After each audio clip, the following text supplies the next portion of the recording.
Kung may magtatanong sa akin kung anong sandali ang pinakanakaukit sa puso ko sa paglalakbay ko bilang ina, hindi ko sasabihing iyon ay ang unang iyak ng anak ko sa delivery room. Ang sandaling iyon ay nangyari sa hating gabi. Ilang araw matapos akong manganak. Iyon ang gabing tinuro ako ng biyenan kong babae habang sumisigaw na bumalik daw ako sa bahay ng nanay ko. At sa gabing iyon din, may ginawa ang asawa ko na nagpatigil sa buong bahay. Para bang tinamaan ng kidlat ang lahat sa gitna ng maliwanag na tanghali. Ipinanganak ko ang panganay kong anak na babae sa pamamagitan ng cesarean section. Ang pahalang na sugat sa tiyan ko ay kumikirot pa rin sa bawat kilos ko. Sa bawat pagbangon, pag-upo, at pagyuko, para bang may humihilang apoy sa loob ng katawan ko. Hindi rin maayos ang pagpapasuso ko. Madalas akong giniginaw at nilalagnat. Halos hindi ako makatulog sa gabi. 12 araw pa lamang ang anak kong si Hiraya. Mapula pa ang balat niya.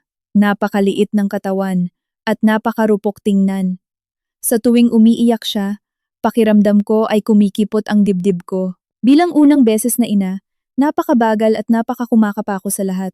Tula sa paan ng paghawak sa kanya, pagpapalit ng lampin, paghahanda ng gatas, hanggang sa pagpapaligo, lahat ay kinatatakutan kong magkamali. Akala ko, sa ganitong kahirap na panahon ng paghilom pagkatapos manganak, kahit papaano ay makatatanggap ako ng tulong mula sa pamilya ng asawa ko. Ngunit mula pa noong nasa recovery room ako sa Philippine General Hospital sa Maynila, wala nang nangyari ayon sa inaasahan ko. Noong araw na iyon, lumabas ang doktor at ibinalita ang mabuting lagay namin. Maayos daw ang kalagayan ng mag-ina. Tumimbang ang sanggol ng higit 3 kilo.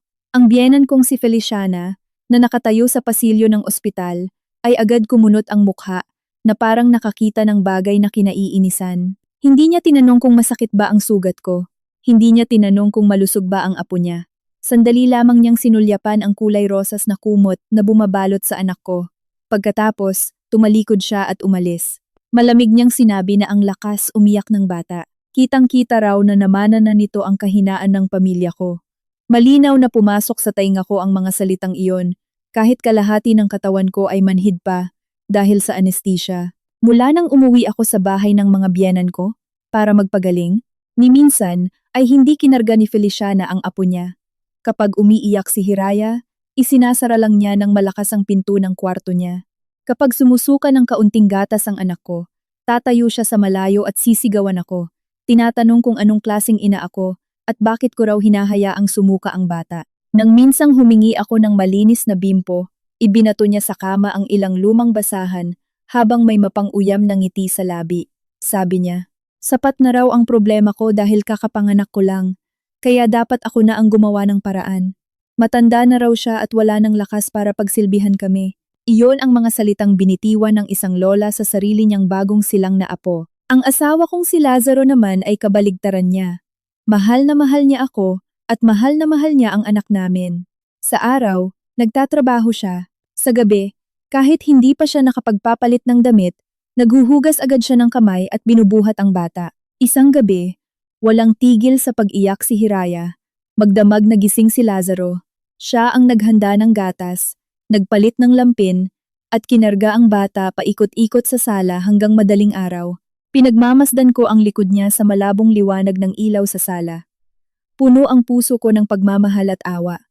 Ilang beses ko siyang pinatulog dahil may trabaho pa siya kinabukasan at ako na ang bahala sa bata. Ngunit umiling lamang siya, yumuko, hinalikan ang noo ng anak namin at sinabing anak namin iyon at masakit pa ang katawan ko. Kung hindi raw niya aalagaan ang anak niya, sino ang gagawa? Ngunit ang pag-aalagang iyon ang lalong ikinaiinis ng biyenan ko. Madalas siyang nakatayo sa pintuan ng kwarto, nakahalukip-kip, pinapanood si Lazaro habang nagpapalit ng lampin. Napapailing siya at nagpapalagutok ng dila. Tinatanong niya kung anong klaseng lalaki raw ang nag-aaksaya ng araw sa pag-aalaga ng batang pasaway. Isang anak na babae pa lang daw ay itinuring na agad na prinsesa. Ano raw ang kalalabasan niya niyan? Tuwing naririnig iyon ni Lazaro, nananahimik siya. Hindi siya sumasagot, ngunit nakikita ko ang biglang paghinto ng mga kamay niya. Naninigas ang likod niya, at ang liwanag sa mga mata niya ay unti-unting namamatay, na para bang may matagal na niyang ikinukubling sakit na muling nasusugatan. Madalas ko siyang pinapayuhang pagpasensiyahan ang nanay niya. Iniisip ko noon na bilang bagong ina, Lalo lang akong manghihina kung araw-araw kaming mapupuno ng away. Sinubukan ko ring aliwin ang sarili ko. Baka makaluma lang talaga ang matatanda. Baka gusto lang nila ng apo na lalaki. Baka kapag nakita na ni Feliciana ang munting mukha ni Hiraya, lalambot din ang puso niya. Ngunit nagkamali ako. May mga taong malupit hindi dahil sa aksidente, kundi dahil iyon ang pinili nila. May mga salitang hindi nasasabi dahil nadulas lang ang dila, kundi dahil sa kaibuturan ng puso. Kailanman ay hindi kanila itinuring na pamilya. Isang gabi, biglang humagulgol ng kakaiba si Hiraya. Mas dilaw ang balat niya kaysa karaniwan. Nilalagnat siya, tuyong-tuyo ang labi, at ang iyak niya ay palakas ng palambot, parang nauubusan siya ng lakas. Nataranta ako. Nanginginig ang mga kamay ko habang kinuha ko ang thermometer. Nang makita ko ang resulta, parang nahulog ang puso ko sa ilalim ng bangin. Tinitiis ang kirot ng tahi sa tiyan ko. Binuhat ko ang anak ko at pasuray-suray na lumabas ng kuwarto para tawagin ang biyenan ko. Nakiusap ako sa kanya. Sabi ko, may lagnat si Hiraya. Nangingitim na dilaw ang balat niya. At takot na takot ako. Kailangan naming pumunta agad sa emergency room. Nakaupo si Feliciana sa sala at nanonood ng teleshopping sa telebisyon. Umaalingaw-ngaw sa buong bahay ang masiglang boses ng host na nagbebenta ng kawali at blender. Hindi siya gumalaw. Itinaas lang niya ang ulo at sinulyapan ako, habang hawak ko ang umiiyak na sanggol at maputla ang mukha ko. Sa halip na tulungan ako, sinigawan niya ako. Sabi niya, kahit isang bata ay hindi ko raw kayang alagaan. Kung ang kaya ko lang daw ay pasamain ang lagay ng anak ko, bumalik na lang daw ako sa nanay ko at doon magpaalaga. Nanigas ako. Nanlamig ang buong katawan ko sa gitna ng hagdan. Patuloy na umiiyak ng mahina ang anak ko sa mga bisig ko. At wala akong maibulalas kahit isang salita. Alam kong ayaw niya sa akin.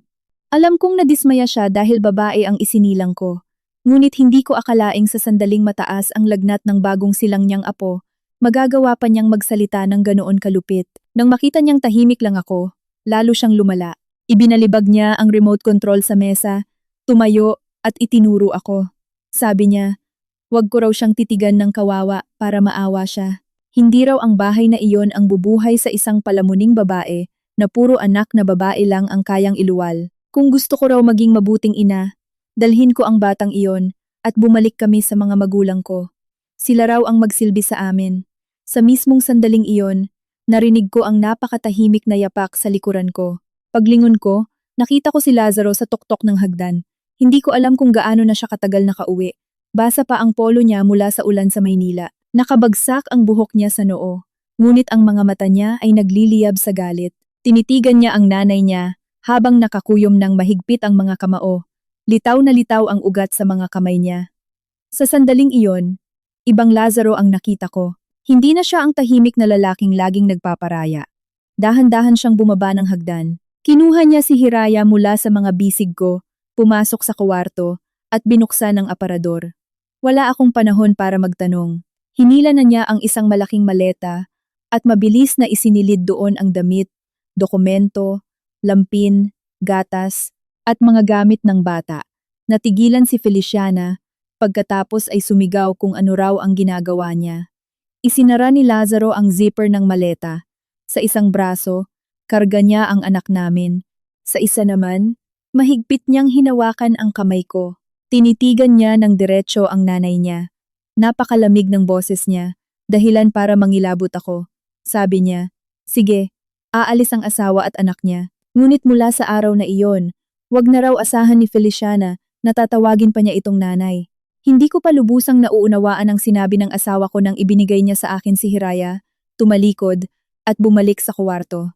Ang tunog ng drawer na biglang hinila sa katahimikan ng gabi ay parang nagpayugyog sa buong bahay. Kinuha niya ang isang malaking duffel bag mula sa sulok ng aparador at mabilis na isinilid ang ilan sa mga damit ko. Kasama roon ang lampin, bote ng gatas, kumot ni Hiraya, birth certificate, PhilHealth papers, at lahat ng medical records ko sa pagbubuntis. Kakaiba ang bilis ng kilos niya. Hindi iyon kilos ng taong nadala lang ng biglaang galit, para iyong kilos ng taong matagal nang naghahanda sa puso niya, at ngayon lamang nakatagpo ng dahilan para tuluyang umalis. Nakatayo ako sa pintuan habang yakap ang anak namin. Punong-puno ng luha ang mga mata ko. Masakit ang tahi ko, ngunit mas malakas ang sakit sa dibdib ko. Mahina kong tinawag ang pangalan niya. Hindi siya lumingon. Maamo lamang niyang sinabi na isuot ko ang jacket ko dahil umuulan at mahina pa si Hiraya. Dadalhin muna raw namin siya sa ospital. Sa pangungusap na iyon, parang natunaw ang puso ko. Sa sandaling itinuring ng biyenan ko na malas ang anak namin, ang lalaking ito ay kalmadong naalala na kailangan ng anak niya ng gatas, kumot at papeles para sa emergency room. Doon natauhan si Feliciana mula sa pagkabigla. Pumasok siya sa kwarto na nanlilisik ang mata at matinis ang boses. Pinatitigil niya ang dramang iyon. Tinanong niya kung naglalakas loob daw ba si Lazaro na kalabanin ang sarili niyang ina dahil sa babaeng ito at sa batang iyan. Tumigil si Lazaro. Hawak niya ang jacket ko nang dahan-dahan siyang lumingon. Ang ngiti sa labi niya ay hindi mukhang ngiti, kundi guhit ng kutsilyong pumunit sa lahat ng nakabaong hinanakit niya. Tinanong niya kung mula noong bata siya hanggang sa naging matanda na siya, minsan ba talaga siyang itinuring ni Feliciana na anak? Dahil ngayon, tinatanong pa raw siya nito kung nangangahas siya. Natigilan ako sa mga salitang iyon. Kailanman ay hindi ko narinig si Lazaro magsalita tungkol sa kabataan niya sa ganoong tono. Minsan, nang tanungin ko kung bakit mas malamig ang trato ng nanay niya sa kanya kaysa sa kapatid niyang si Tadeo, tumawa lang siya at sinabing baka hindi lang siya marunong magpasaya ng ina. Ngayon ko naintindihan na sa likod ng magaang salitang iyon ay nakatago ang isang buong buhay ng kapabayaan. Isang napakalinaw na kaisipan ang sumagi sa isip ko. At sobrang sakit nito. May mga batang lumalaki sa bahay na hindi kinakapos sa pagkain o damit. Ngunit habang buhay silang nakatayo sa labas ng pintuan ng pagmamahal ng taong tinatawag nilang ina. Sandaling namutla ang mukha ni Feliciana, ngunit agad niyang ibinalik ang malupit na anyo.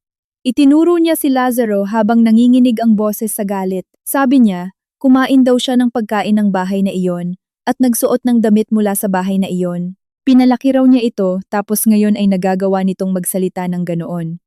Tinawag niya itong walang utang na loob na kumakagat sa kamay na nagpakain sa kanya. Matagal siyang tinitigan ni Lazaro. Wala nang galit sa mga mata niya.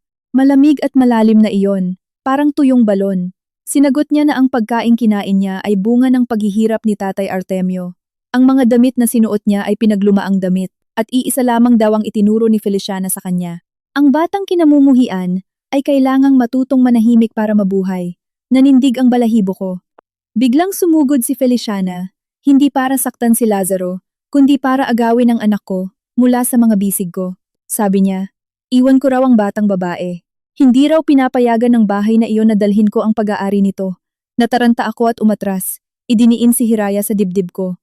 Natakot ang anak ko at umiyak ng napakalakas. Ang mahina ngunit desperadong iyak niya ay parang pinupunit ang puso ko. Agad na humarang si Lazaro sa pagitan namin. Itinulak niya palayo ang kamay ni Feliciana. Umalingaw-ngaw ang boses niya. Mabigat ang bawat salita. Sinabi niyang ang anak niya ay hindi pag-aari at lalong hindi bagay na magagamit ni Feliciana sa mga plano nito. Parang may natamaan ang mga salitang iyon sa pinakailalim ng puso niya. Nakita kong nanginginig ang mga balikat ni Lazaro, hindi sa takot, kundi sa galit ng taong napakatagal nang nagpipigil. Nang hindi niya maagaw ang bata, lalo pang nagwala si Feliciana. Naupo siya sa gilid ng kama. Hinahampas ang hita at umiiyak ng malakas. Dumaing siya sa Diyos kung bakit daw siya nagkaroon ng ganoong anak. Kakasal pa lang daw ni Lazaro, tinuring na agad na kaaway ang sariling ina. Isinigaw niya ang pangalan ni Artemio. Pinapalabas ito para makita raw ang ginagawa ng paborito nitong anak. Ipinagtatanggol ang asawa at gusto raw saktan ang ina. Bumukas ang pinto ng katabing kuwarto. Lumabas ang biyenan kong lalaki na si Artemio na pagod ang mukha. Mahigit 60 taong gulang na siya. Bahagyang kuba na ang likod, namuti na ang buhok niya matapos ang napakaraming taon ng pagtatrabaho para sa pamilya. Tiningnan niya ang tagpo sa kwarto. Ako! Hawak ang umiiyak na sanggol. Si Lazaro, nakatayo para ipagtanggol ako. Si Feliciana, nakaupo at umiiyak habang nanunuro. Napabuntong hininga siya ng malalim. Paos ang boses niyang sinabing tama na. Gabi na raw at may sakit ang bata. Tinanong niya kung ano ang nangyari at sinabing pag-usapan na lang iyon kinabukasan. Ngunit nilingon siya ni Feliciana at sinigawan kung kinakampihan na naman ba niya si Lazaro. Pinapatingnan niya ang walang utang na loob niyang anak, na gusto raw talikuran ang bahay dahil sa asawa. Nang marinig iyon, matagal na tinitigan ni Lazaro ang ama niya. Bahagyang lumambot ang tingin niya. Ngunit naroon ang sugat na hindi maitatago.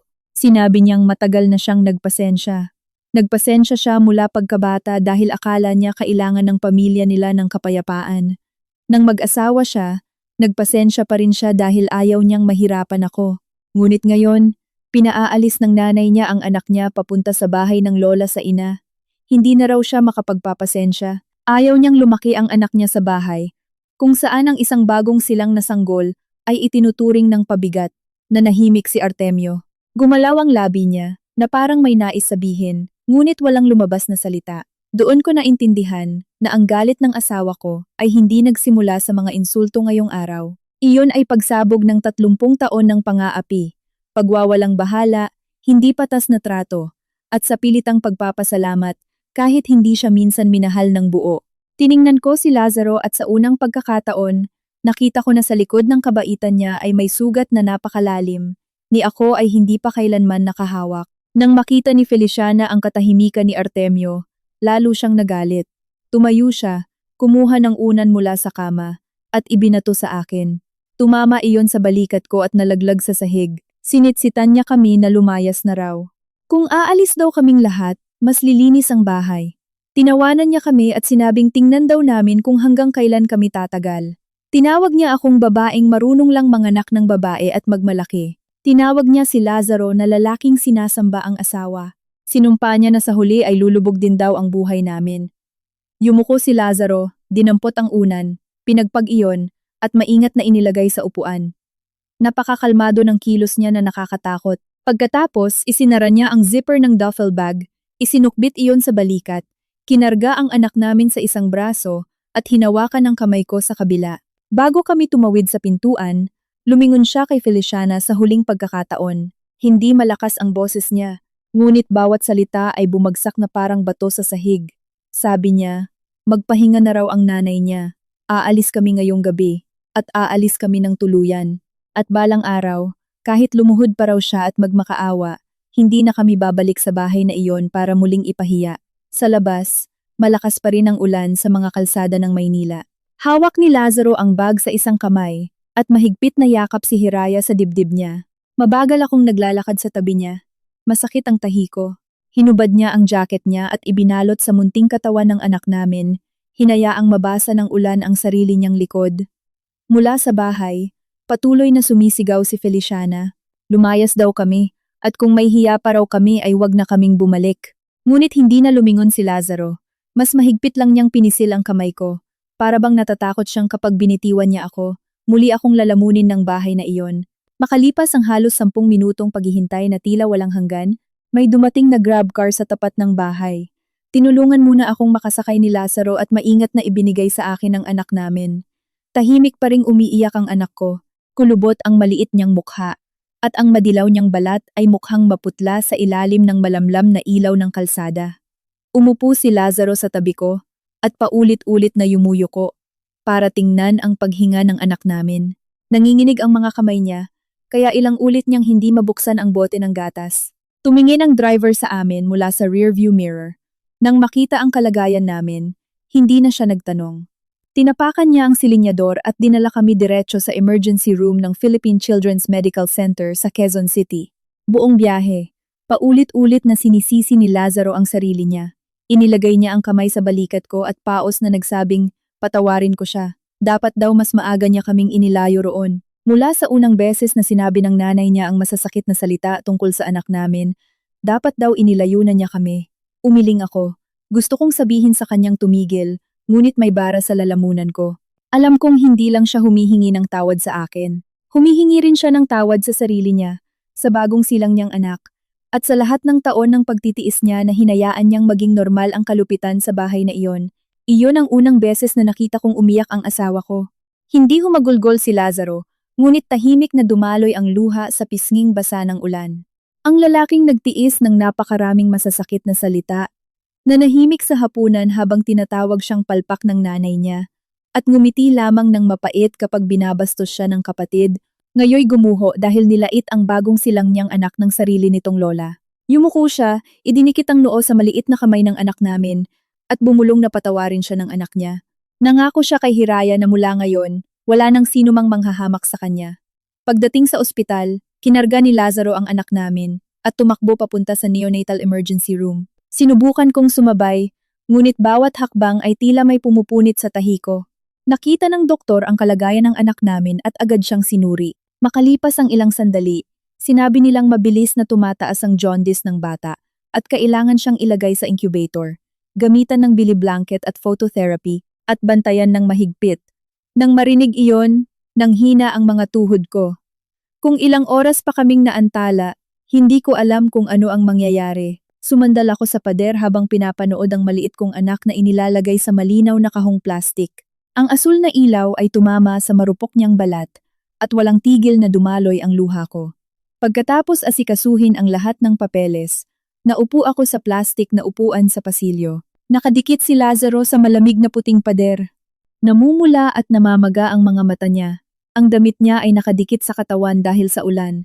Maya-maya, umupo siya sa tabi ko. Mahina ang boses niya. Parang kwento iyon ng ibang tao. Sinabi niya na noong bata siya, nagkaroon din siya ng mataas na lagnat tulad ni Hiraya. Nasa probinsya raw noon si Tatay Artemio para sa trabaho, at ang nanay niya lang ang nasa bahay. Magdamag daw siyang nagdedeliryo, at tinatawag ang nanay niya, ngunit ikinandado nito ang pinto ng kuwarto at sinabing nagpapanggap lang siya para magpaawa. Kinabukasan, isang kapitbahay ang nakakita sa kanya na walang malay sa may beranda at dinala siya sa barangay health center.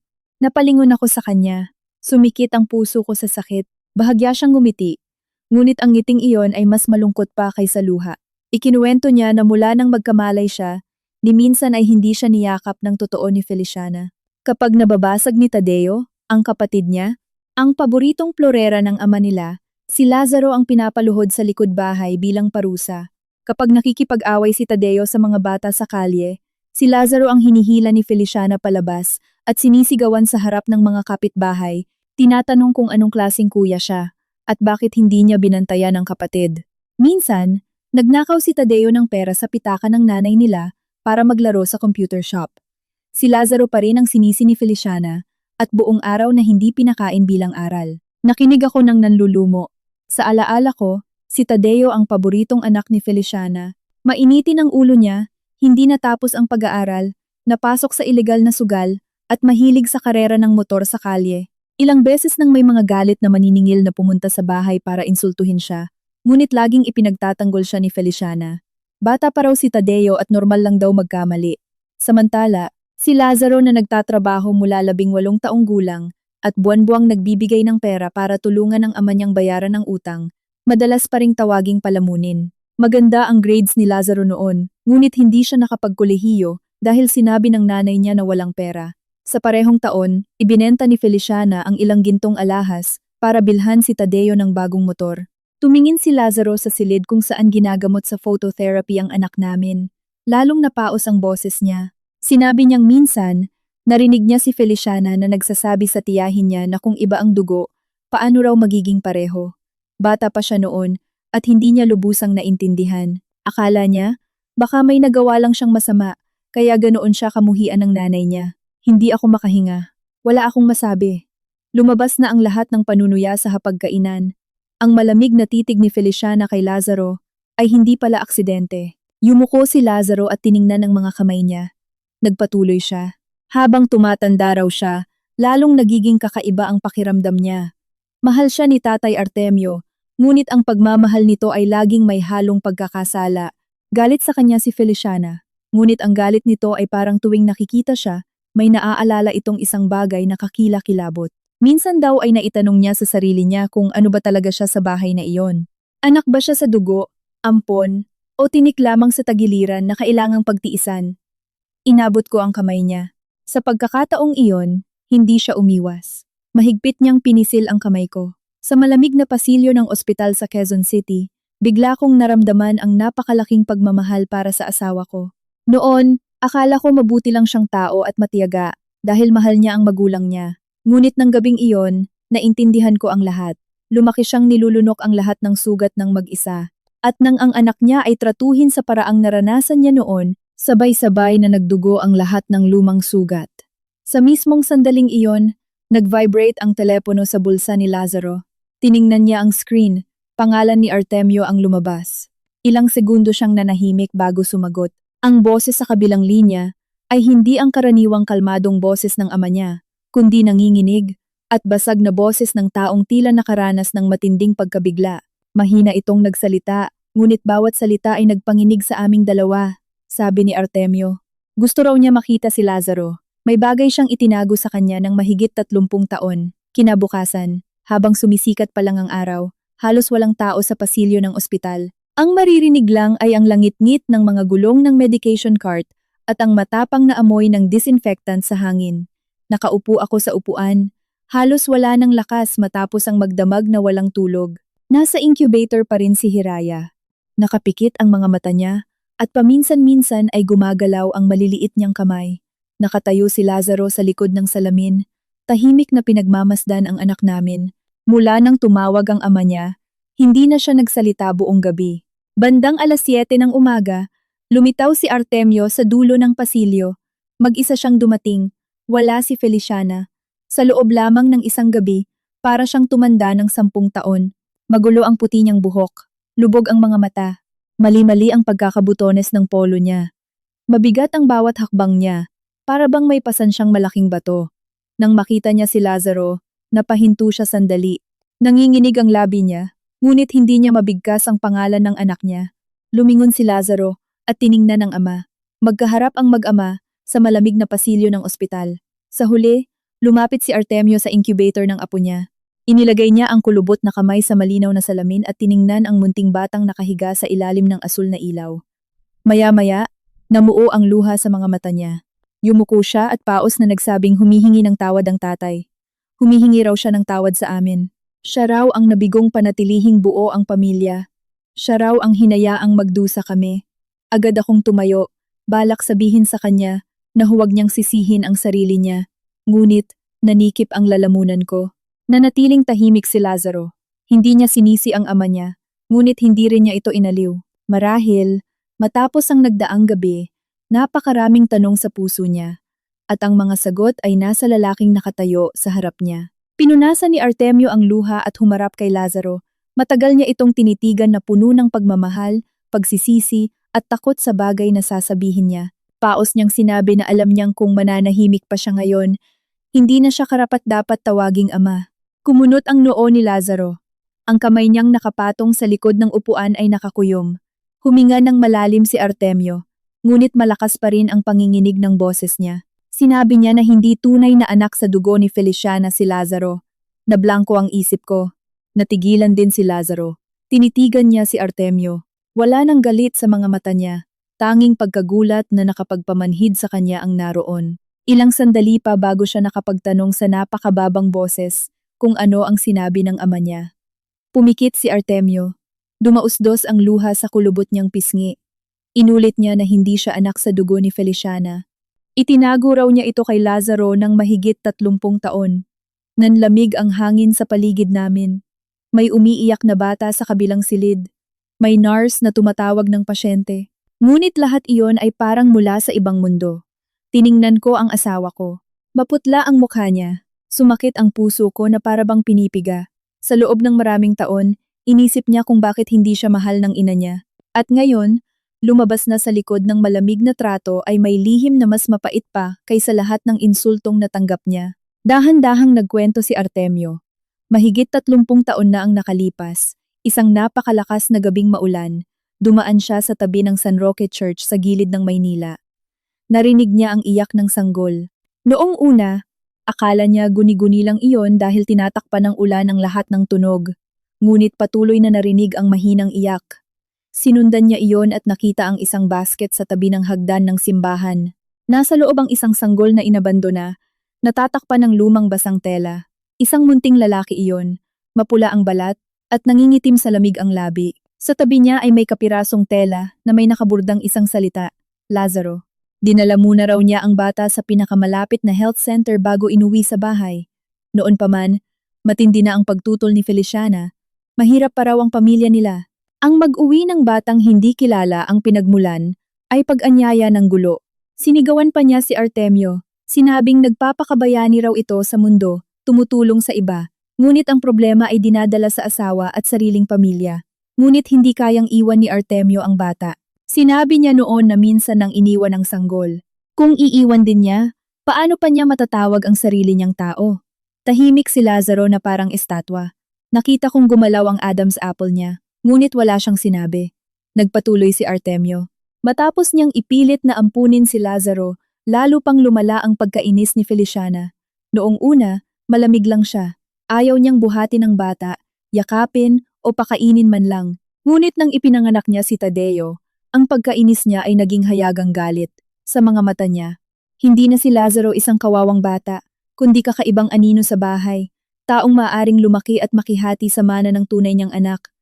Yumuko ng malalim si Artemio, punong-puno ng pagsisisi ang boses niya. Alam daw niyang hindi mahal ni Feliciana si Lazaro. Nakita raw niya ang lahat, ngunit noon, niloko niya ang sarili niya. Inisip niya na kung mas mamahalin niya si Lazaro, hindi na ito magkukulang. Nagtrabaho siya buong araw. Pinaniwala niya ang sarili niya na basta may pagkain, damit, at paaralan ang bata, sapat na iyon. Inamin niyang mali siya. Hindi pagkain at damit lang ang kailangan ng bata. Kailangan din niyang yakapin, ipagtanggol, at tawaging anak ng buong puso. Nang marinig iyon, tumulo ang luha ko. Hindi pa rin umiyak si Lazaro. At ang katahimikan niyang iyon ang mas nakasakit sa akin, para bang unti-unti niyang binubuo ang mga piraso ng alaala. Ang mga hapunang pinauupo siya sa may labas. Ang maling parusang ipinataw sa kanya para mailigtas si Tadeo. Ang mga panunuyang iba ang dugo niya na minsan niyang narinig. Lahat ay nagkaroon ng sagot. Ngunit ang sagot na iyon ay hindi nakapagpagaling. Lalo lamang nitong binuksan ang lumang sugat. Makalipas ang ilang sandali, naupo si Lazaro sa plastik na upuan sa tapat ng ama niya at yumuko. Magkasalikop ang mga kamay niya. Napakakalmado ng boses niya na ikinatakot ko. Tinanong niya kung matagal na ba itong alam ni tatay. At sa kabila noon, hinayaan pa rin siya nitong tawaging nanay si Feliciana. Nanginginig na tumango si Artemio. Humingi siya ng tawad. Akala raw niya, kung sasabihin niya, mas masasaktan si Lazaro. Natakot din siyang masira ang pamilya. Inamin niyang duwag siya, at lagi niyang pinili ang katahimikan. Mahinang tumawa si Lazaro, tuyo at walang saya, sabi niya. Lumalabas na buong buhay siyang nanirahan sa bahay na iyon, at alam ng lahat ang lugar niya. Siya lang ang hindi nakakaalam. Biglang gumuho si Artemio, ang lalaking buong buhay na tahimik, parang punong nabuwal sa bagyo. Hinawakan niya ang kamay ni Lazaro, at paos na sinabing minahal niya talaga ito. Kahit saan pa siya nanggaling, itinuring niya itong anak. Tiningnan ni Lazaro ang matandang kamay ng ama niya, at dahan-dahang binawi ang kamay niya. Hindi siya naging marahas. Isang tanong lang ang binitiwan niya na dumurog sa puso ko. Tinanong niya kung sa lahat ng panahong iyon, hindi ba siya nabuhay sa kasinungalingan. Hindi nakasagot si Artemio. Yumuko lamang siya at umiyak. Nanginginig ang mga balikat niya. Ang tanong na iyon ay parang kutsilyong pumutol sa lahat ng dahilan. Tumayo ako sa tabi ni Lazaro at niyakap ang mga balikat niya. Nasa incubator pa rin ang anak namin. Patuloy at pantay ang tunog ng monitor. Sa gitna ng malamig na tunog na iyon, naintindihan ko na noong nagdaang gabi, hindi lang kami umalis sa isang bahay. Lumabas kami mula sa isang kasinungalingang tumagal ng mahigit 30 taon. Matapos ang pangungusap na iyon, biglang nanahimik ang pasilyo ng ospital. Naupo ako sa tabi ni Lazaro. Hawak pa rin niya ang isang lampin ng anak namin. Ngunit nagsimulang magdugtong-dugtong sa isip ko ang lahat ng pangyayari nitong mga nakaraang buwan. Ang panunuya ni Feliciana, ang sadya niyang paghahanap ng away, ang matalim niyang tingin tuwing nakikita niyang inaalagaan ni Lazaro si Hiraya. Hindi pala iyon simpleng masamang ugali ng makalumang biyanan. Para iyong planong matagal nang inihanda, naghihintay lamang ng tamang sandali para paalisin kami sa bahay. Malinaw ang alaala ko. Mula noong ika-7 buwan ko sa pagbubuntis, madalas nang ipahiwatig ni Feliciana na dapat kaming bumukod. Sa una, malumanay ang pagsasabi niya. Mas mabuti raw sa mag-asawang bata ang mamuhay ng mag-isa para mas malaya kami. Ngunit habang tumatagal, lalong sumasama ang mga salita niya. Minsan, sinadya niyang magsalita sa harap ko habang may kapitbahay. Sabi niya, ang bahay at lupa ay pag-aari ng pamilyang iyon. Hindi raw dapat umasa ang mga dayuhan na makakakuha ng parte. Idinagdag pa niya na kung may anak na lalaki na magdadala ng apelyido, maaaring isaalang-alang. Ngunit ang anak na babae ay aalis din balang araw kasama ng asawa. Noon, akala ko galit lang siya sa akin dahil babae ang nasa sinapupunan ko. Ngayon, nang balikan ko ang bawat salita niya, Lahat ay amoy pera at pakana. Nakaupo si Artemio sa upuang nasa tapat namin. Magkasalikop ang kulubot niyang mga kamay. Nakatingin siya sa neonatal room. Paos ang boses niyang nagsabing, may mga bagay sana siyang sasabihin kapag mas malakas na si Hiraya, ngunit hindi na raw iyon maaaring itago. Itinaas ni Lazaro ang ulo at tiningnan siya. Malamig pa rin ang mga mata niya mula sa pagkabigla. Dahan-dahang nagpatuloy si Artemio. Sabi niya, malapit nang makalaya si Tadeo. 4 na taon itong nakulong sa New Bilibid Prison dahil sa droga, iligal na sugal, at pananakit habang naniningil ng utang. Akala raw niya, matututo si Tadeo matapos ang ilang taon sa loob. Ngunit ang mga balitang natatanggap niya nitong huli ay hindi maganda. Nang marinig ko ang pangalan ni Tadeo, parang may malamig na kamay na dumaan sa gulugod ko. Ang bayaw kong iyon ang klase ng taong ang pangalan pa lang ay nagpapakunot na sa noo ng buong bahay. Ibinenta niya dati ang motor ni Artemio para ipangsugal. Palihim din niyang kinopya ang titulo ng bahay para umutang online, dahilan para dumating ang mga mapangahas na maniningil at pinturahan ng pula ang pintuan ng bahay. Ngunit sa mga mata ni Feliciana, si Tadeo ay laging kawawang anak na minalas lamang. Samantala, si Lazaro na tahimik na tumulong sa ama niyang bayaran ng utang, ay tinatawag na dayuhang nakisakay sa pamilya. Napabuntong hininga si Artemio. Mabigat ang boses niya. Bago raw makulong si Tadeo, napilitan si Feliciana na magbenta ng kapirasong lupa sa likod ng bahay para bayaran ang mga utang nito. Itinago raw niya iyon kay Lazaro dahil ayaw niya itong bigyan ng dagdag na alalahanin. Ngunit napagtanto niya na kung magpapatuloy iyon, mawawasak ang lahat ng pinaghirapan niya. Ibinunyag niyang minsan na siyang gumawa ng bagong testamento. Sa ilalim ng batas, karaniwang hahatiin ang ari-arian, ngunit ginamit niya ang karapatan niyang magpasya para ipaubaya ng buo kay Lazaro ang bahay. Akala raw niya ay patas iyon dahil si Lazaro ang tumulong magbayad ng malaking bahagi ng hulugan at utang sa bahay. Bahagyang ngumiti si Lazaro, ngunit ang ngiting iyon ay walang kahit katiting na saya, puro kapaitan. Tinanong niya kung alam iyon ng nanay niya. Tumango si Artemio. Natagpuan daw ni Feliciana ang testamento sa drawer ng mesa niya. Mula noon, wala nang kapayapaan sa bahay. Tinawag siya nitong tanga. Inakusahan siyang iiwan si Tadeo ng tira-tira. Sinabi pa nito sa harap niya na kung maglalakas loob siyang iwan kay Lazaro ang malaking bahagi ng mana, gagawin niyang impyerno ang buhay ng asawa ni Lazaro hanggang sa kusa kaming lumabas ng bahay. Nanlamig ang mga kamay ko. Ibig sabihin, ang mga araw na hindi niya ako pinapansin, habang nagpapagaling ako, ang mga hapunang sinasadya niyang magluto, ng pagkaing matapang ang amoy na nagpapasuka sa akin, ang sandaling pinamop niya sa akin ang sahig, kahit napakalaki na ng tiyan ko, lahat iyon ay hindi aksidente. Hindi lang niya ako kinamumuhian. Gusto niyang hindi ko nakayanin, at kusa akong umalis. Gusto niyang si Lazaro, dahil sa awa sa asawa at anak, ay talikuran ng bahay para pagbalik ni Tadeo, automatikong mapunta ang lahat sa tunay niyang anak. Nanginginig ang boses kong tinanong kung ang galit ba niya kay Hiraya ay dahil din doon. Tumingin sa akin si Artemio. Puno ng paghihirap ang mukha niya. Hindi agad siya sumagot, ngunit sapat na ang katahimikan niya para maunawaan ko. Ilang sandali pa, bago niya mahinang sinabi, na minsan ay sinabi ni Feliciana sa kanya na naghihintay lang daw si Lazaro at ang asawa nito na mamatay sila para makuha ang bahay.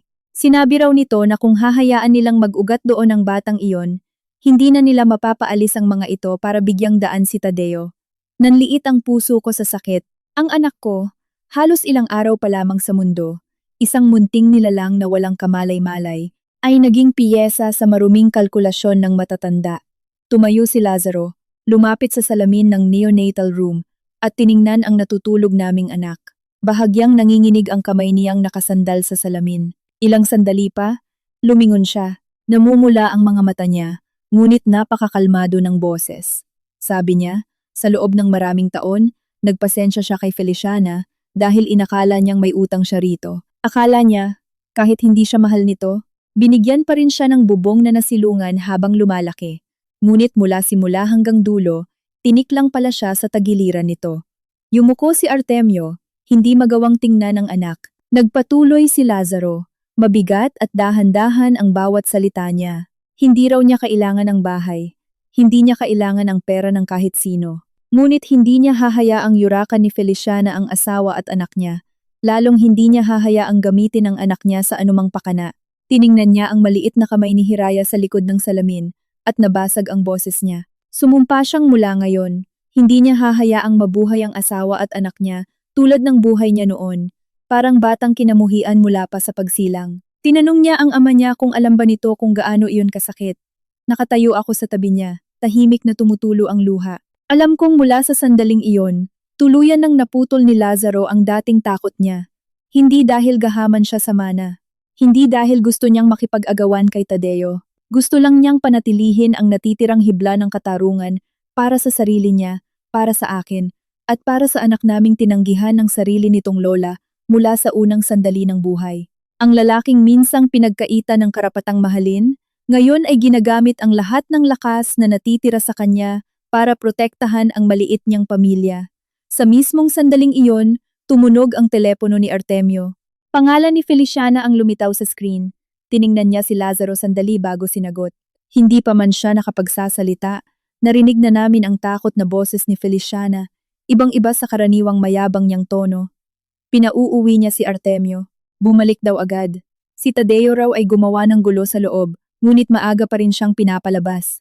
Uuwi na raw ang anak niya. Parang nagyelo ang buong pasilyo. Dahan-dahang lumingon si Lazaro sa ama niya. Mahigpit kong napisil ang lampin ni Hiraya. Isang masamang kutob ang biglang sumulpot sa puso ko.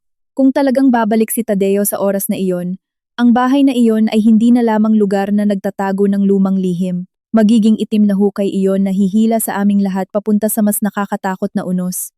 Kinabukasan matapos ang tawag na iyon, pinayagan ng ospital na pansamantalang maiuwi si Hiraya.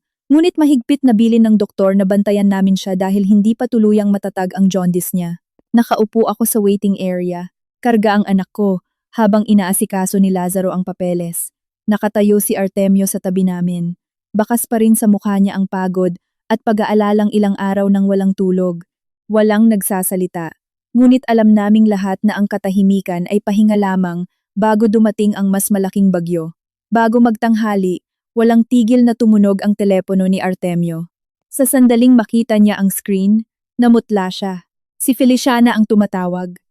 Sinagot niya, at bago pa siya makapagtanong, narinig niya ang kakaibang boses sa kabilang linya, halo ng iyak at tawa. Sinabi ni Feliciana na nakauwi na si Tadeo. Talagang pinakawalan na siya. Nasa bahay na ang anak niya. Lumingon ako kay Lazaro. Nakatayo siya, hawak ang hospital bills. Kumislap ang dilim sa mga mata niya. Alam kong hindi siya natatakot kay Tadeo, ngunit ganap niyang nauunawaan kung ano ang ibig sabihin ng pagbabalik ng kapatid niya sa sandaling iyon. Wala pang kalahating oras nang humarurot at biglang huminto ang isang itim na sasakyan sa harap ng ospital. Bumukas ang pinto at bumaba si Tadeo. Ang 4 na taon sa bilangguan ay hindi nakapagpabuti sa kanya. Sa halip, mas tumigas at mas nakakatakot ang mukha niya. Kalbo ang gupit niya, may makapal na gintong kuwintas sa leeg. At ang mga braso niyang kita sa ilalim ng sando ay puno ng madidilim na tattoo. Sa likod niya ay may 3 lalaking may tattoo, mukhang mga siga, nagmamasid sa paligid na para bang kanila ang ospital. Nakita ni Tadeo si Lazaro at ngumisi ng mapanghamak. Hindi niya binati ang ama niya. Hindi niya tinanong ang lagay ng pamangkin niya. Ang unang pangungusap niya ay nagpalamig ng dugo ko. Tinawag niya si Lazaro na kapatid kapiranggot at sinabing narinig daw niyang gusto nitong agawin ang bahay ng nanay niya. Inulit niya ang salitang kapatid kapiranggot sa tonong punong-puno ng pang-aalipusta. Nagsimulang lumingon ang mga tao sa pasilyo. Mas hinigpitan ko ang yakap kay Hiraya. Bilang ina, kusang umatras ang mga paa ko. Iniwan ni Lazaro ang mga papel sa upuan at humarang sa harap namin. Kalmado niyang sinabi na ospital iyon. Kung gusto nitong makipag-usap, sa labas sila mag-usap. Malakas na tumawa si Tadeo, humila ng plastik na upuan, at naupo roon ng walang pakialam, hinaharangan ang pasilyo. Isa sa mga kasama niya ang naglabas ng sigarilyo, ngunit tinaas ni Tadeo ang kamay para pigilan ito habang nakangising tumingin sa mga CCTV camera sa kisame. Sumandal siya pasulong at malakas na ngumunguya ng bubble gum sa harap ng neonatal ward. Lumapit ang isang nurse na halatang kinakabahan. Sinabi nitong nakaharang sila sa daan, at hiniling na hinaan ang boses. Tinitigan siya ni Tadeo hanggang umatras ang babae sa takot. Lumapit si Lazaro, inagaw ang sigarilyo sa kamay ng lalaki, ibinagsak iyon sa sahig, at dinurog gamit ang sapatos. Nakatayo siya sa pagitan ni Tadeo, at ng pinto ng neonatal room. Naging yelo ang boses niya. Huling beses na raw niyang sasabihin. Ospital ito. Kung gusto ni Tadeo gumawa ng gulo, magkita sila sa labas. Pero ngayon din ay lumayas siya roon. Biglang tumayo si Tadeo at sinunggaban ang kuwelyo ng polo ni Lazaro. Mabilis, marahas, at puno ng hamon ang kilos niya. Umungol siya, tinatanong kung dahil binigyan daw siya ng lumang lalaki ng kaunting tali, tunay na anak na siya. Linawin daw niya. Ang bahay ay sa nanay niya, kaya kanya iyon. Itigil na raw ni Lazaro, isang nakikisakay, ang pangangarap. Nanginginig sa galit si Artemio. Lumapit siya at malakas na sinampal si Tadeo.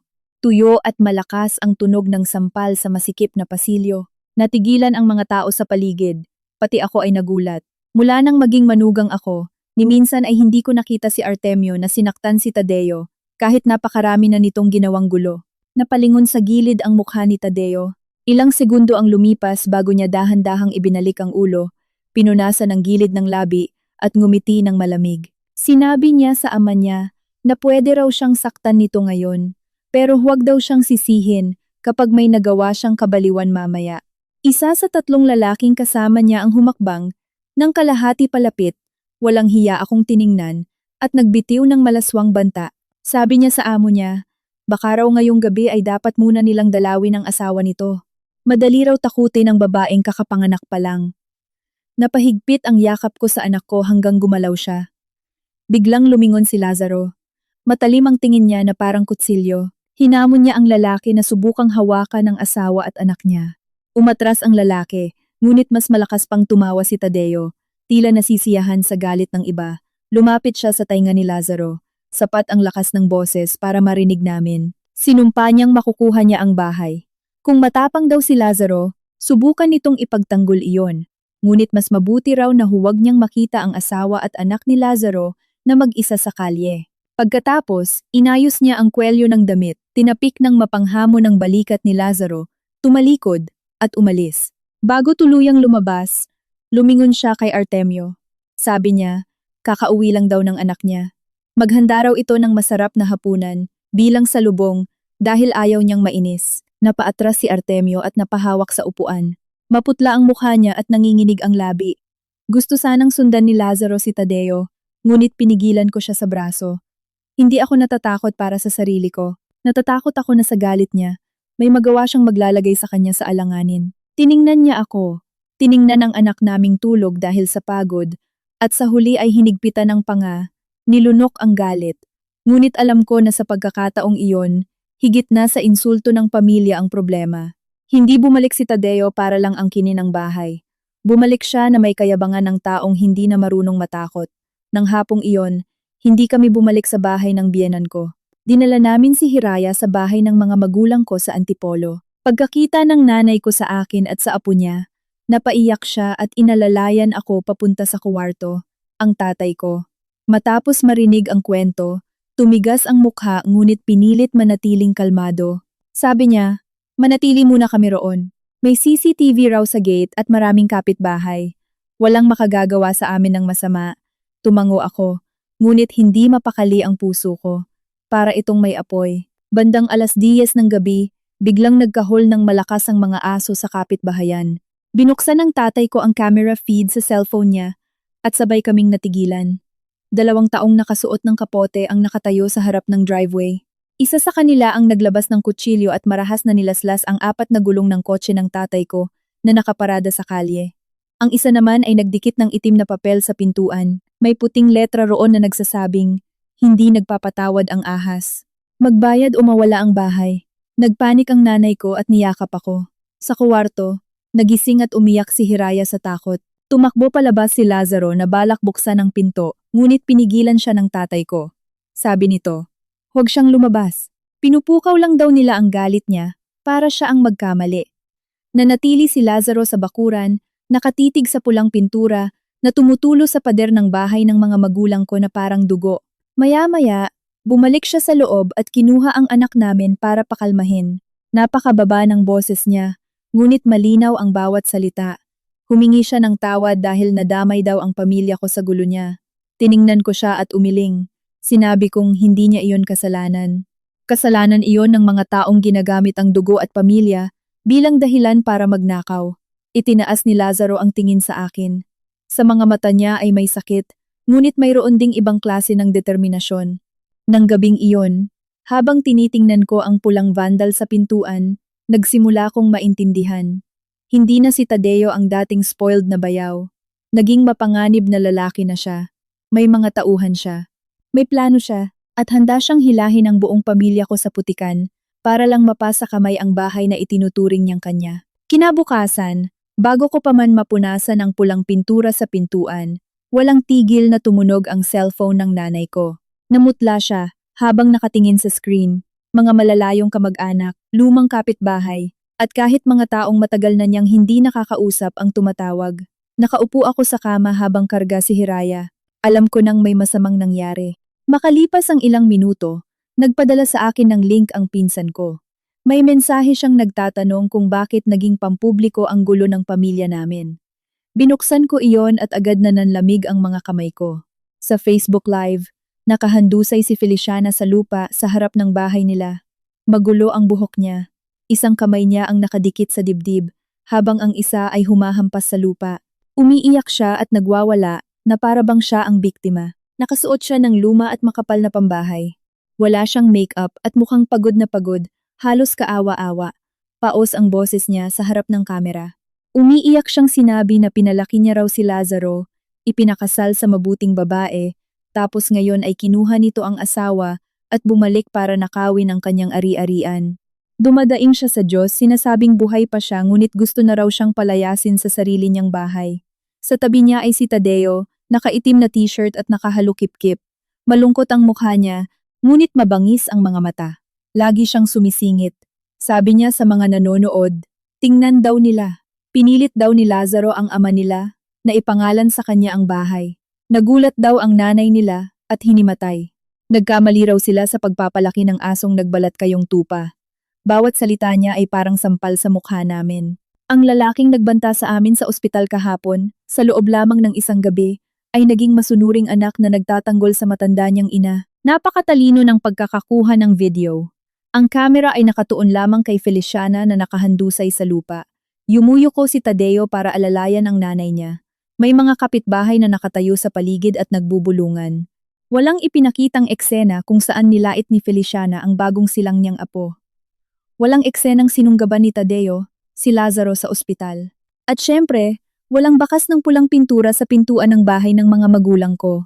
Ang sinumang hindi nakakaalam ng tunay na nangyari ay siguradong iisipin na kami ang walang utang na loob na mag-asawang umalis sa bahay para agawin ang mana ng matandang babae.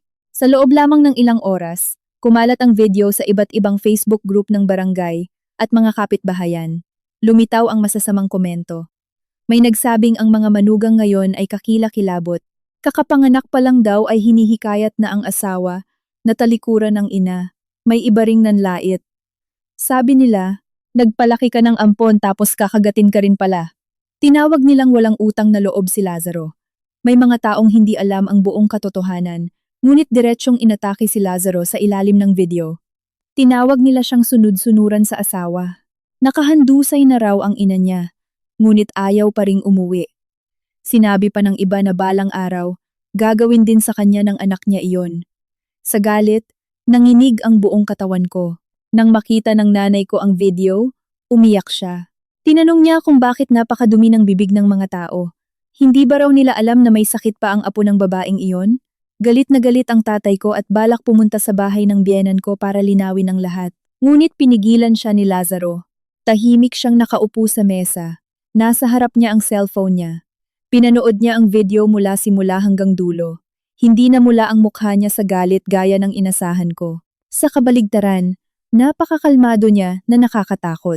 Nang dumating sa bahagi kung saan biglang tumayo si Feliciana, bahagyang ibinangga ang ulo sa poste ng beranda at hinawakan siya ni Tadeo na kunwari takot na takot. Biglang tumawa si Lazaro. Napakababa ng tawang iyon, ngunit napakalamig kaya kinilabutan ako. Tinanong ko kung bakit siya tumatawa. Hindi agad siya sumagot. Binuksan niya ang isang folder sa cellphone niya, nag-play ng ibang video at ipinakita sa akin. Sabi niya, tingnan ko raw mabuti. Iyon ang recording mula sa CCTV camera sa bakuran na ikinabit ni Tatay Artemio noong nakaraang taon. Nakalimutan daw ni Tadeo na may access pa rin siya roon. Lumapit ako sa screen at nanigas ang buong katawan ko. Sa orihinal na footage, bago magsimula ang Facebook Live, si Feliciana ay relaxed na nakaupo sa plastic na upuan, may hawak na maliit na salamin at inaayos ang buhok. Si Tadeo naman ay nakatayo sa harap niya, hawak ang cellphone at sinusubukan ng iba't ibang anggulo. Naiinis pang sinabi ni Feliciana na ayusin ang kuha para kitang-kita ang poste. Babangga raw siya ng kaunti sa ulo at kailangang sumigaw si Tadeo na parang mamamatay siya. Malakas na tumawa si Tadeo. Sabi niya, huwag mag-alala ang nanay niya. Sigurado raw dudurugin kami ng mga tao sa internet. Mapaparatangan daw ang bagong manugang na walang utang na loob, habang buhay na kahihiyan. Napatitig ako habang halos hindi makahinga. Maaaring hindi mahal ng biyenan ang manugang o apo. Naranasan ko na iyon, ngunit hindi ko akalaing kaya niyang gamitin ang sarili niyang dangal at buhay para magpalabas ng drama, basta masira lamang kami. Nanginginig ang boses kong tinanong kung bakit hindi pa niya ilabas ang video para malaman ng lahat kung gaano sila kasuklam-suklam. Pinatay ni Lazaro ang cellphone. Tumingin siya sa pintuang may bahid pa ng pulang pintura. Dahan-dahan niyang sinabi na hindi pa oras. Hayaan daw muna silang magpanggap. Sabi niya, habang mas mataas ang lipad nila, mas masakit ang bagsak nila. Kinilabutan ako sa mga salitang iyon. Hindi na siya ang dating matiising Lazaro. Hindi siya sumisigaw. Hindi siya nakikipagtalo. Hindi siya nagmamadaling ipagtanggol ang sarili. Naghihintay siya. Hinahayaan niya sina Feliciana at Tadeo na umakyat sa pinakamataas na pwesto nila upang kapag lumabas ang katotohanan, wala na silang matatakbuhan. Pagsapit ng hapon, lalong lumala ang sitwasyon. May ilang estranghero na dumating sa tapat ng gate ng mga magulang ko, nanunuro at nanlalait. Isang babaeng nasa gitnang edad ang sumigaw mula sa labas. Sabi niya, may anak daw ang nanay ko na walang utang na loob. Ngayon daw, gusto ng buong pamilya naming agawin ang ari-arian ng kawawang matatanda. Namuti ang mukha ng nanay ko at napaupo dahil sumakit ang dibdib niya. Isinara ng tatay ko ang gate at pinaalis sila, ngunit alam kong nadungisan na ang dangal ng pamilya namin. Eksaktong gabing iyon, habang pinatutulog ko si Hiraya, tumunog ang cellphone ni Lazaro. Isang matandang kapitbahay mula sa bahay ng mga magulang niya ang tumatawag. Nang sumagot si Lazaro, agad nagbago ang mukha niya. Napakabilis magsalita ng nasa kabilang linya. Narinig ko lamang ng malabo ang mga salitang hinimatay si Artemio at kararating lang ng ambulansya.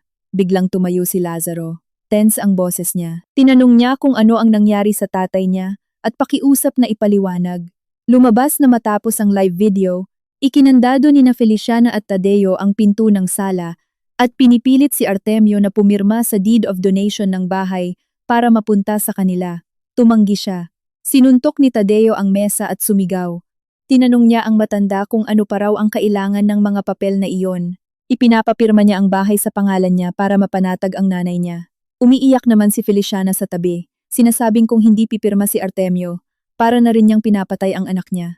Galit na galit si Artemio. Biglang tumaas ang presyon niya, nanginig ang katawan, at bumagsak sa sahig. Pagdating namin sa Chicago Medical Center, na sa Pilipinas ay tinawag na Manila Medical Center, sa mismong kwento ng buhay namin, nasa emergency room na si Artemio. Maputla ang mukha niya at mabigat ang paghinga sa ilalim ng oxygen mask. Nang makita niya si Lazaro, pilit niyang iniabot ang kamay. Nagmadaling lumapit si Lazaro at hinawakan ang kamay ng ama niya. Namumula ang mga mata niya. Nahihirapang gumalaw ang labi ni Artemio. Putol-putol ang bawat salita, parang pinipiga niya ang huling lakas sa katawan. Sinabi niya kay Lazaro na huwag hayaang mapunta kay Tadeo ang bahay na iyon. Pagkatapos sabihin iyon, pumikit siya at bumagsak ang braso. Nanigas si Lazaro sa tabi ng kama. Hawak ko si Hiraya sa kabilang bahagi ng pinto at mabilis ang tibok ng puso ko. Mula sa sandaling iyon, naintindihan kong hindi na ito simpleng alitan ng biyanan at manugang o away sa mana. Sa likod ng bahay na iyon, may mas malalim na nakatago. Isang bagay na dahilan kung bakit kahit nasa bingit ng buhay at kamatayan si Artemio, nakiusap siya sa anak niyang protektahan iyon. Nang gabing iyon, matapos sabihin ng doktor na pansamantalang stable si Artemio, ngunit kailangan pa ring bantayan sa ICU, matagal na nakaupo si Lazaro sa pasilyo. Hindi siya umiyak, hindi siya nagsalita. Ngunit ang kamay niyang hawak ang cellphone ay nakakuyom ng mahigpit hanggang pumuti ang mga buko. Alam kong mabigat sa isip niya ang mga huling sinabi ng ama bago mawalan ng malay. Ano ba talaga ang nasa bahay na iyon para hilingin ni Artemio, kahit hirap huminga, na protektahan iyon? Bandang 11:00 ng gabi, tumayo si Lazaro. Tiningnan niya ako. Napakababa ng boses niya. Kailangan daw niyang bumalik sa bahay sandali. Sigurado raw siyang may mahahalagang dokumento si tatay sa study room. Agad kong hinawakan ang braso niya. Sinabi kong, sasama ako. Kumunot ang noo niya. Ipinaalala niyang kakapanganak ko lang at napakaliit pa ni Hiraya. Tiningnan ko siya ng diretso sa mata. Sinabi kong dahil nga maliit si Hiraya, kailangan kong malaman kung ano ang nagbabanta sa pamilya namin. Wag na raw niya akong itago sa anumang bagay. Ilang segundo siyang nanahimik at saka tumango. Iniwan namin si Hiraya sa pangangalaga ng nanay ko sa ospital. Isinuot ko ang jacket ko at sumama kay Lazaro sa gabi ng Maynila. Tahimik ang bahay ng mga biyenan ko sa lumang kalye sa Sampaloc. Ibang-iba sa araw na nag-live si Feliciana. Nakakandado ang gate at patay ang ilaw sa beranda. Tumigil sandali si Lazaro para obserbahan ang paligid. Pagkatapos ay inilabas ang susi at binuksan ang pinto. Bumukas ang lumang kahoy na pinto at sinalubong kami ng amoy ng alikabok at kulob na hangin. Madilim ang buong bahay. Tanging ilaw mula sa flashlight ng cellphone ni Lazaro ang tumatama sa sahig. Dinala niya ako diretso sa study room ni Artemio. Karaniwang laging nakakandado ang kuwartong iyon. Doon itinago ni Artemio ang mga notarized deed, passbook, tax declaration, at iba pang mahahalagang dokumento sa malaking kahoy na cabinet sa gilid ng dingding. Ngunit pagbukas namin ng pinto, sabay kaming nanigas. Wasak ang mga drawer ng mesa. Kalat ang papel sa sahig. Sa pilitang binuksan ang cabinet ng mga dokumento. Baluktot ang kandado. Walang laman ang mga drawer. Parang minadaling halughugin. Namuti ang mukha ni Lazaro. Lumuhod siya at nagsimulang damputin ang mga papel. Tinulungan ko siya. Karamihan ay lumang resibo, warranty card, at ilang photocopy na walang halaga. Ang pinakamahalagang dokumento, gaya ng orihinal na titulo, deed of sale, at lumang testamento, ay nawawala. Umungol si Lazaro.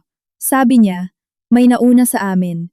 Tiningnan ko ang sirang kandado. Nanlamig ang gulugod ko. Ngunit bigla kong napansin ang isang tabla sa sahig na bahagyang hindi pantay, parang inangat at ibinalik ng nagmamadali. Mahina kong tinawag si Lazaro. Sinabi kong may kakaiba roon. Agad siyang lumapit at ginamit ang cutter mula sa mesa para angatin ang tabla. Sa ilalim nito ay may manipis na folder na nakabalot sa itim na plastic. Marahil sinadya itong itago ni Artemio o hindi napansin ng naghalughog dahil nagmamadali. Binuksan ni Lazaro ang plastic. Ang unang pahina ay loan contract. Nang makita ko ang halagang nakasulat, halos tumigil ang tibok ng puso ko. Milyon-milyong piso. Ang borrower ay si Tadeo. Ang lender ay isang kumpanyang tinatawag na pautang ahas. Ngunit ang nagpalambot sa mga tuhod ko ay ang seksyon ng collateral. Ang bahay ni Artemio ang nakasangla. May kalakip na kopya ng titulo at special power of attorney para sa pagbebenta ng ari-arian kung hindi mababayaran ang utang. Binasa ni Lazaro hanggang huling linya. Namutla siya. Malinaw na nakasulat doon na kung lumampas ng 30 araw sa due date, pumapayag ang borrower na mailipat ang buong pagmamayari ng collateral sa lender ayon sa kasunduan. Nanginginig ang boses kong tinanong kung paano nagkaroon ng karapatan si Tadeo na isangla ang bahay. Binaligtad pa ni Lazaro ang ilang pahina. Mahigpit ang pagkakadikit ng labi niya. Nasa folder ang isang special power of attorney sa pangalan ni Artemio. Sa unang tingin, halos kapareho ng pirma, ngunit kakaiba ang alog ng guhit. Umungol si Lazaro. Peke raw iyon. Sigurado siyang pineke ang pirma. Hindi pa ako nakakahinga nang may ilang larawang nalaglag mula sa folder. Sa mga larawan, nakaupo si Tadeo sa madilim na VIP room ng isang karaoke bar. Sa tabi niya ay isang lalaking may peklat sa mukha at makapal na gintong kuwintas. Sa likod nila, may mga lalaking may tattoo na nakabantay. Sa likod ng larawan ay may sulat kamay. Sabi roon, tinanggap na ng amo ang mga papel at 3 delivery na lang ang natitira. Parang 1,000 metro bawat minuto ang tibok ng puso ko. Ang salitang 3 delivery ay simple lamang kung walang konteksto. Ngunit sa sitwasyong iyon, nagpatayo iyon ng balahibo ko. Tinitigan ni Lazaro ang larawan at saka nagsalita. Sabi niya, si Buwaya, narinig daw niya ang pangalang iyon mula sa tatay ko. Hindi raw iyon simpleng loan shark, sangkot iyon sa droga. Biglang parang lumiit ang silid. Bumigat ang hangin. Ang bahay na iyon ay hindi lang pala nasangla dahil sa utang. Maaring naging bahagi na ito ng mas malaking krimen. Sa mismong sandaling iyon, narinig namin ang malakas na preno ng motorsiklo sa labas. Isa, dalawa, pagkatapos ay mas marami pang motor ang huminto sa tapat ng gate. Sa hating gabi, narinig namin ang nagmamadaling yapak, bastos na tawanan, at tunog ng metal na nagkakabanggaan. Agad akong hinila ni Lazaro para magtago sa likod ng mesa. Mabilis niyang isiniksik ang folder sa loob ng jacket ko. Sabi niya, hawakan ko raw iyon ng mahigpit. Ano man ang mangyari, huwag ko raw bibitawan. Sinipa nila ang pinto sa ibaba. Narinig namin ang matagumpay na boses ni Tadeo. Sumigaw siya. Tinatanong kung umuwi raw ba ang maliit niyang kapatid nang hindi nagsasabi. Pigil ang hininga ko.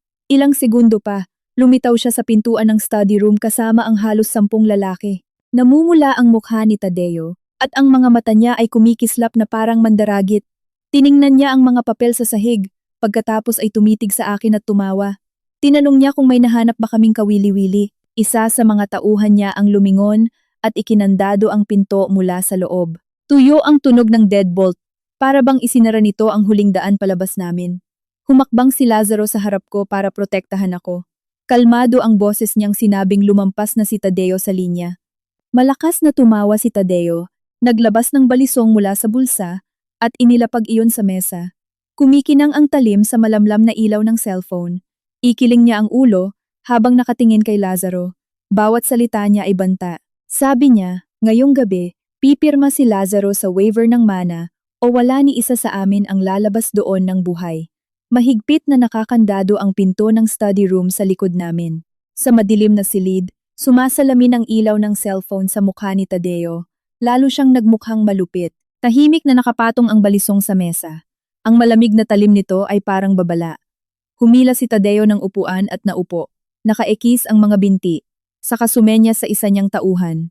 Agad na naglabas ang lalaki ng nakaprint na papel at ibinato iyon sa harap ni Lazaro. Tinapik ni Tadeo ang papel gamit ang daliri. Mapang-uyam ang boses niya. Pumirma raw si Lazaro sa deklarasyon na kusang isinusuko nito ang lahat ng karapatan sa mana at nangakong hindi nagagawa ng anumang habol sa ari-arian ni Artemio.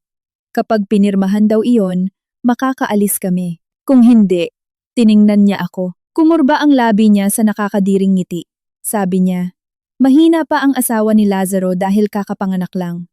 Kung may mangyari sa loob ng silid, pwede raw nilang palabasing aksidente sa pamilya. Mahigpit kong niyakap ang folder sa loob ng jacket ko. Napakabilis ng tibok ng puso ko na para itong sasabog palabas ng dibdib. Wala roon ang anak ko. Ligtas siya sa mga bisig ng nanay ko sa ospital. Ngunit dahil doon, lalo akong natakot. Natakot ako na kung hindi kami makalabas ngayong gabi. Lalaki ang anak ko nang walang mga magulang. Dahil sa likas na bugso, humakbang ako sa harap ni Lazaro.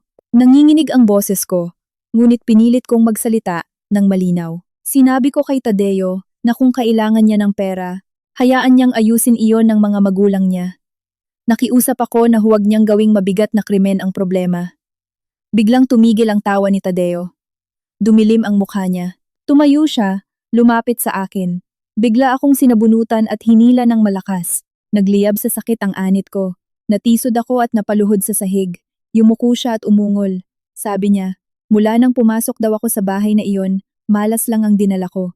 Akala ko raw ba, dahil nanganak ako ng babae at bumubulong sa tainga ni Lazaro tungkol sa bahay, mananalo ako. Sa sobrang sakit, nanlalabo ang paningin ko, ngunit patuloy kong hinawakan ng mahigpit ang folder sa ilalim ng jacket. Sumigaw si Lazaro na pakawala ng asawa niya. Sumugod siya para ilayo si Tadeo, ngunit agad siyang hinarangan ng 2 lalaki. Sinuntok siya ng isa sa tiyan. Ang isa naman ay hinampas ang braso niya ng bakal na tubo. Ang mapurol na tunog ng tama ay nagpanigas sa akin. Napahandusay si Lazaro at sinubukang bumangon, ngunit hindi na nila siya binigyan ng pagkakataon.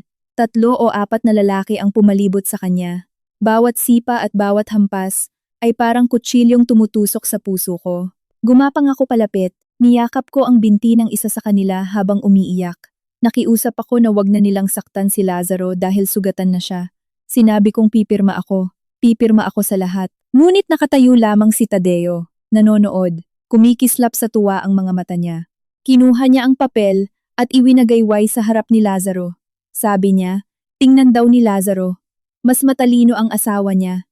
Kung gusto raw nitong mabuhay, Pumirma na ito. Mahirap na itinukod ni Lazaro ang sarili sa sahig at itinaas ang ulo. May dugong dumadaloy sa gilid ng bibig niya. Gusot at marumi ang damit niya. Tiningnan niya si Tadeo. Malinaw ang boses niya. Tinanong niya kung iniisip ba ni Tadeo na ipinagtatanggol niya ang bahay dahil sa pera.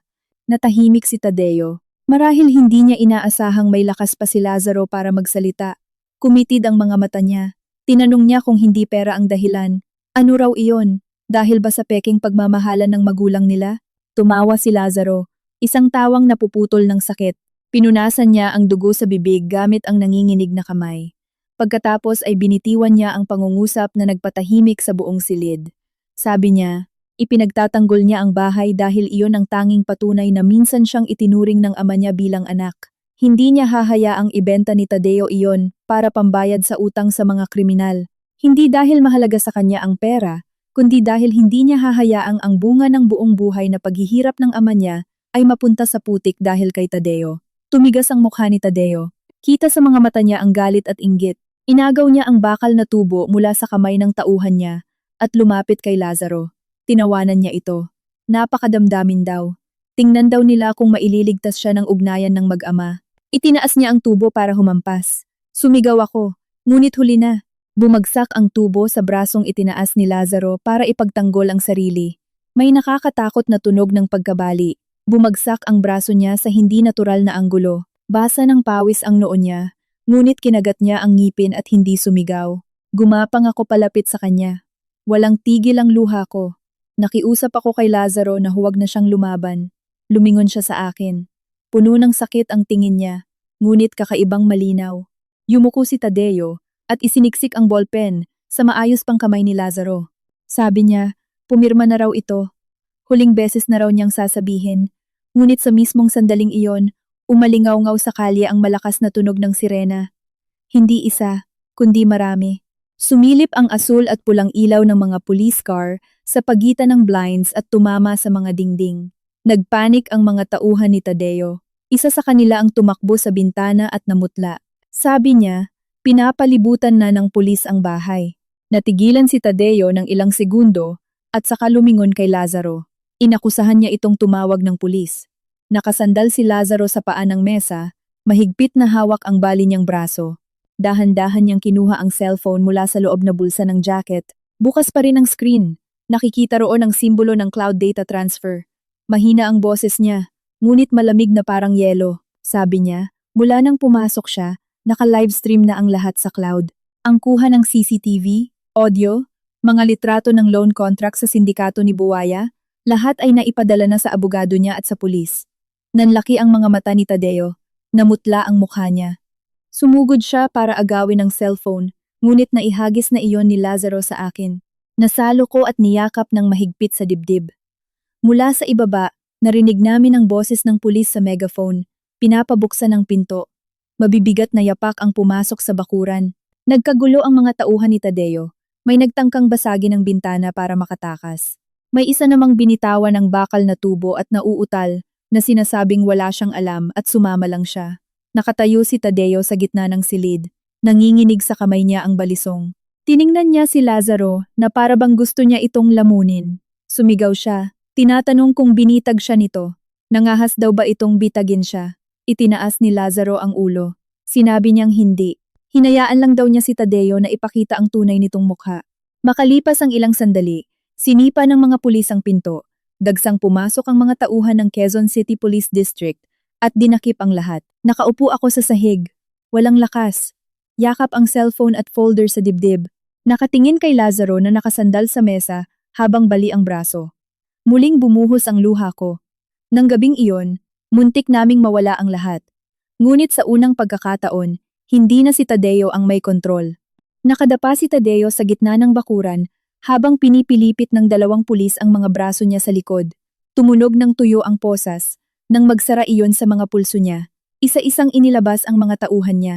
May nakayuko, may nanginginig at nagdadahilan. Ang mga kapitbahay na dati ay nanonood lang mula sa malayo, ay nagsiksikan ngayon sa gate, nagbubulungan, at ang iba ay nagre-record pa sa cellphone. Ang bakurang minsang ginawang entablado ni Feliciana sa Facebook, ay ngayon naging tahimik na saksi sa pagkakadakip ng paborito niyang anak. Nagpupumiglas si Tadeo na parang hayop na nahuli sa bitag. Lumingon siya kay Lazaro. Pula ang mga mata niya sa galit. Inakusahan niya si Lazaro na ipinahamak siya. Ipinahuli raw siya nito. Si Lazaro, na halos ubos na ang lakas, ay tiningnan lamang siya. Kalmado ang boses niya. Hindi raw siya ang gumawa ng bitag. Si Tadeo ang nagdala ng kutsilyo, nagdala ng tauhan, at pumilit magpapirma.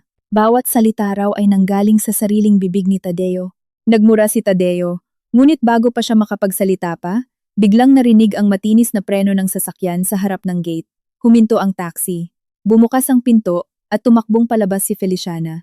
Magulo ang buhok niya, nakasuot siya ng tsinelas pambahay. Maputla ang mukha na parang naubusan ng dugo. Nang makita niya si Tadeo, na nakaposas, tumakbo siya papasok, ngunit agad siyang hinarang ng isang pulis. Natigilan si Tadeo ng ilang segundo, at pagkatapos ay sumigaw. Nabiyak ang boses niya sa hindi makapaniwala. Tinanong niya ang nanay niya kung siya ba ang tumawag. Ipinagbili raw ba siya ng sarili niyang ina? Nanahimik ang buong bakuran. Ako na nakatayo sa tabi ni Lazaro, ay natigilan din. Isang kaisipan ang sumagi sa isip ko. Baka hindi pala si Lazaro ang nagtip sa pulis. Lumingon si Lazaro kay Feliciana. Puno rin ng pagkagulat ang mga mata niya.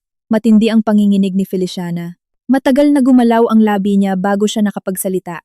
Sabi niya, ayaw niya, ngunit pinagbantaan daw nilang papatayin silang lahat. Wala raw siyang ibang magawa. Tiningnan siya ni Tadeo na para bang gusto siyang lapain, paos siyang sumigaw. Ano raw ang sinabi niya? Ipinagbili raw ba siya nito para sa basurang si Lazaro? Sinabi niyang pareho lang ito ni tatay. Sa huli raw, lagi nilang pinipili si Lazaro. Inilagay ni Feliciana ang kamay sa dibdib at mariing umiling. Naghalo ang luha at sipon sa mukha niya, ngunit sa pagkakataong iyon, hindi ko iyon nakita bilang karaniwan niyang pag-arte. Totoong takot iyon. Ang huling takot ng taong nagpalaki ng demonyo sa loob mismo ng sariling bahay. Lumapit ang isang detective at kalmadong nakipag-usap kay Lazaro at sa abogado naming kararating lang. Ipinaliwanag niyang ang pangunahing informant sa kaso ng Loan Shark Network, hinihinalang drug trafficking at attempted extortion ay si Feliciana. Pumunta raw siya sa presinto noong nakaraang gabi matapos malaman na may komunikasyon si Tadeo sa target na kilala bilang si Buwaya. Nang marinig iyon, nanlamig ang gulugod ko. Noong gabi habang abala kaming pinapatahan ng anak namin dahil sa vandal sa bahay ng magulang ko, mag-isang pumunta si Feliciana sa presinto. Ang babaeng minsang nanlait sa bagong silang niyang apo. Ang babaeng nagdrama sa Facebook para siraan kami. Siya pala ang nagsumbong na naging dahilan ng pagkakadakip ng pinakamamahal niyang anak. Unti-unting lumabas ang katotohanan. Ilang buwan nang hindi lang basta nalulunod si Tadeo sa utang sa sugal. Malalim na siyang sangkot sa sindikato ni Buwaya. Nangutang siya ng napakalaking halaga at napilitang gamitin ang bahay ni Artemio bilang collateral. Higit pa roon, matapos siyang makalaya, pinipilit siyang maging courier ng droga para mabayaran ang utang. Kung tatanggi siya, wawasakin daw ang buong pamilya, magsisimula sa mga magulang at sa sanggol. Narinig ni Feliciana ang usapang iyon nang lasing nakausap ni Tadeo si Buwaya sa likod bahay. Ang tunay na nagpabagsak sa kanya ay nang banggitin nila ang pangalan ni Lazaro at ng anak ko. Sinabi raw ng isa sa mga tauhan ng sindikato kay Tadeo na hawak ng kapatid niya ang mga papel, kakapanganak lang ng asawa nito, at napakaliit pa ng bata. Kung gusto raw niyang idiin si Lazaro, tamaan niya ito sa pinakamahinang bahagi. Habang ikinukwento iyon, bumagsak si Feliciana sa bakuran. Humagulgol siya. Sabi niya, maaari niyang kamuhian si Lazaro. Maaari niya itong insultuhin. Ngunit hindi raw niya akalaing magagawa nilang hawakan ng isang sanggol. Natakot siya. Natakot siyang talagang papatayin kaming lahat. Nanatiling tahimik si Lazaro. Wala akong nakitang emosyon o pagpapatawad sa mga mata niya. Tanging matinding pagod. May mabuting gawa na nagmumula sa taong napakaraming sinaktan, ngunit hindi nito kayang burahin ang lahat sa isang iglap. Sa sandali ng pagsisisi, tiningnan ni Tadeo ang nanay niya at tumawa na parang baliw. Sabi niya, wag daw itong magpanggap na mabuting ina. Hindi raw ito kailanman nagmahal ng kahit sino maliban sa sarili. Minahal lang daw siya nito dahil anak siya sa dugo. Dahil siya ang nagpapanatili ng dangal nito. Ngunit nang maging pabigat siya, ipinagbili rin siya nito. Ang mga salitang iyon ay parang malakas na sampal kay Feliciana. Bumagsak siya sa lupa. Walang laman ang mga mata niya. Hindi pa tapos ang trabaho ng pulis. Batay sa paunang pahayag at sa tracking ng cellphone ni Tadeo, nagpatuloy silang maghanap sa likod bahay. Ilang sandali pa, may sumigaw mula sa direksyon ng lumang poso. Ilang pulis ang nag-ilaw pababa at hinila palabas ang ilang pakete na mahigpit na nakabalot sa waterproof plastic. Walang nagsabi kung ano iyon, ngunit sa mukha ng lahat, alam kong hindi iyon ordinaryong bagay. Nang makita ni Feliciana ang mga pakete, hinimatay siya. Gumapang siya palapit kay Tadeo habang umiiyak. Tinanong niya kung paano nito nagawang itago ang mga bagay na iyon sa bahay. Kapag nalaman daw ng tatay niya, maaari itong mamatay. Habang dinadala si Tadeo sa patrol car, nakalingon pa rin siya at ngumiti ng mapang-uyam. Sabi niya sa nanay niya, huli na. Matagal na raw nabubulok ang bahay na iyon. Ngayon lang lumalabas ang baho. Nagsara ang pinto ng police van, dala ang mga mura, iyak, at bulungan ng mga kapitbahay. Sa mismong sandaling iyon, tumunog ang cellphone ko. Tumatawag ang nanay ko mula sa ospital. Pagkasagot ko, nanginginig ang boses niya. Pinapapunta raw agad si Lazaro. Nalaman ni Artemio na nahuli na naman si Tadeo. Hindi kinaya ng puso niya. Isinusugod siya ng mga doktor sa emergency surgery. Lumingon ako kay Lazaro. Hindi na niya hinintay na matapos ako. Tumakbo agad siya, hawak ang bali niyang braso. Maputla ang mukha niya. Nagmamadali kaming bumalik sa ospital. Katatapos lamang lagyan ng temporary cast si Lazaro sa emergency room nang pirmahan niya ang consent form para sa operasyon ng ama niya. Nanginginig ang kaliwang kamay niya habang hawak ang ballpen. Nakatayo ako sa tabi niya. Pinapanood ang lalaking buong buhay na itinakwil. Pumipirma ng walang pag-aalinlangan para iligtas ang amang napakatagal na nahimik. Doon ko naintindihan na matapos ang lahat ng sugat, siya pa rin ang pinakamatapat na tao sa wasak na pamilyang iyon. Ngunit noong akala kong unti-unti nang huhupa ang bagyo, lumapit ang isang doktor. Tiningnan niya si Lazaro at seryoso ang mukha. Hiniling niyang lumapit muna si Lazaro sa isang tabi dahil may kailangan silang pag-usapan ng pribado. Sumunod si Lazaro sa dulo ng pasilyo. Nanatili ako ilang hakbang sa likuran.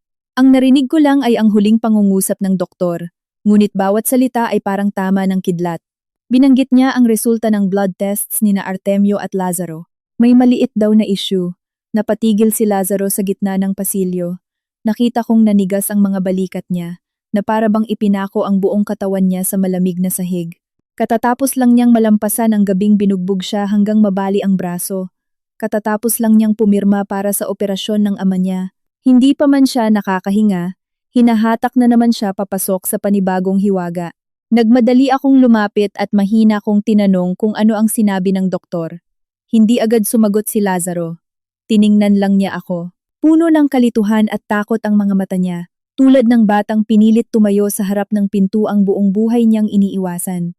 Mahinang nagpaliwanag ang doktor, habang naghahanda para sa blood transfusion at tinitingnan ang data ni Artemio, may nakita raw silang marker sa dugo ni Lazaro na tumutugma sa kay Artemio sa hindi pangkaraniwang antas. Kailangan daw ng karagdagang pagsusuri. Maingat magsalita ang doktor. Hindi raw sila maaaring gumawa ng konklusyon mula lamang sa paunang datos. Ngunit batay sa nakikita nila, napakataas ng posibilidad na may direktang ugnayan sila sa dugo. Mas mabuti raw magsagawa ng opisyal na DNA test para makumpirma. Umiikot ang ulo ko.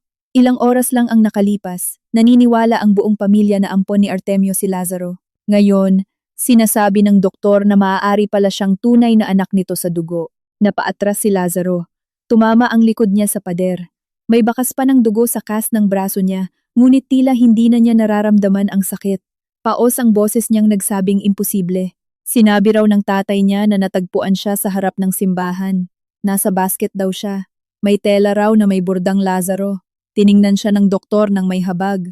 Naiintindihan daw nito na komplikado ang usapin ng pamilya, ngunit ang medical results ay kailangang kumpirmahin sa tamang pagsusuri.